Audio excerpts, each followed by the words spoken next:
করবেন।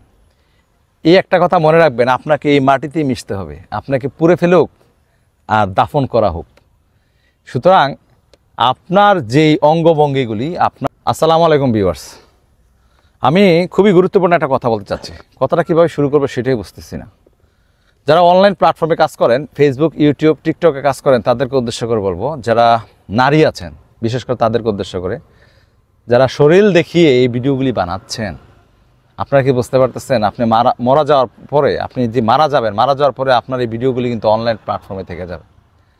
তো যাদের বোনদের মেয়েদেরকে এই টিকটক আইডি বা ইউটিউব, ফেসবুকে যারা ভিডিও বানাতে উৎসাহিত করতেছেন, তারাও মনে রাখবেন একটা নারী কিন্তু কতটা পুরুষকে জাহান্নামে নেয়। সেটা মুসলমান ধর্মের কথা বললাম, আর অন্যান্য ধর্মে তো কোথাও লেখা নাই শরীর দেখিয়ে ভিডিও বানানোর কথা। শালীনতা, শিষ্টাচার এবং সৌন্দর্য, এই কথা কিন্তু সব ধর্মেই আছে। চুরি করার কথা কোনো ধর্মেই লেখা নাই যে আপনি চুরি করবেন। এই একটা কথা মনে রাখবেন, আপনাকে এই মাটিতেই মিশতে হবে, আপনাকে পুড়ে ফেলুক আর দাফন করা হোক। সুতরাং আপনার যেই অঙ্গভঙ্গিগুলি, আপনার যে দেহ প্রদর্শন করে যে ভিডিওগুলি আপনি আপলোড দিচ্ছেন, মনে রাখবেন শত শত বৎসর এই ভিডিওগুলি কিন্তু মানুষের দ্বার প্রান্তে ঘুরবে, কিন্তু আপনি মারা যাবেন অল্প কিছুদিন পরেই।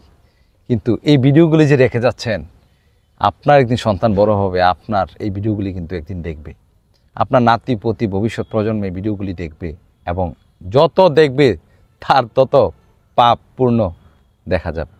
তো এই প্ল্যাটফর্ম, অনলাইন প্ল্যাটফর্মটাকে কিন্তু ভালো কাজেও ব্যবহার করা যায়। আপনি চাইলে ইসলামের ভালো বার্তা প্রচার করতে পারেন, বা আপনার ধর্মেরই হোক বার্তাগুলি প্রচার করতে পারেন, মানুষকে সৎ উদ্দেশ্যে কিছু বলতে পারেন, ভালো কিছু প্রচার করতে পারেন।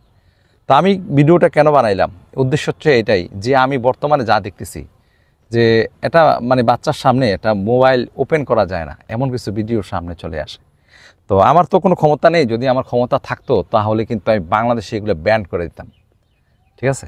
কারণ এই যে মেয়েগুলি তার শরীর দেখিয়ে, মানে খারাপ জায়গার বলবো, আমি পুরো ভেঙে বলবো না, খারাপ জায়গার মেয়েগুলি অনলাইন প্ল্যাটফর্মে এসে অনলাইন প্ল্যাটফর্মের যে স্বস্তিটাকে অস্বস্তিতে তৈরি করতেছে এবং শান্ত পরিবেশটাকে অশান্ত করতেছে। তো তারা কেন এই কাজগুলি করতেছে তাদের উপরে আমি অ্যাকশান নিতাম, কিন্তু সরকারি কোনো ক্ষমতা আমার নেই। যদি আমি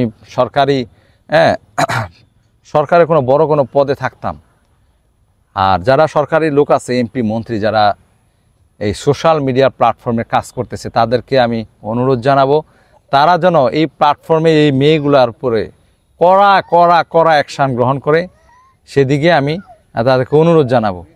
তো আপনাদের প্রতি বিশেষভাবে অনুরোধ রেখে আজকে এখানে বিদায় নিচ্ছি। আসসালামু আলাইকুম।